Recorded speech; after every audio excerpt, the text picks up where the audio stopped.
Depuis hier après-midi, un important feu de forêt s'est déclaré à Pointe-Boute, non loin du lycée agricole. Les pompiers sont intervenus très rapidement, mais devant l'ampleur du sinistre, ils n'ont pu que constater que le combat serait lent, pour ne pas dire perdu d'avance. Donc arrivé sur place, et il faisait déjà à peu près une trentaine d'hectares, hein.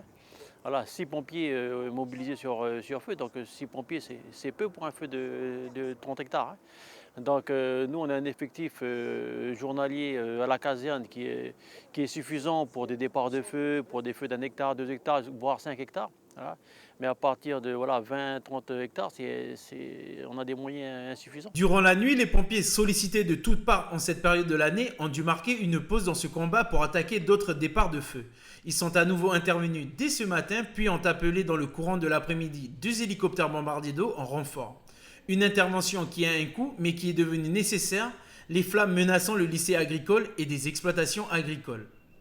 Alors là, on est dans une période de saison administrative feu de forêt où donc bien évidemment on a des hélicos qui sont mis à disposition par le gouvernement avec des forfaits.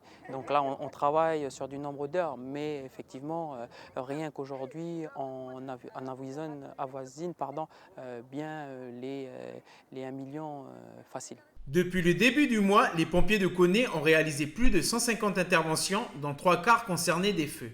300 hectares ont déjà été ravagés, auxquels il faut désormais rajouter les 200 hectares partis en fumée dans cet incendie, qui pour l'heure n'est toujours pas éteint.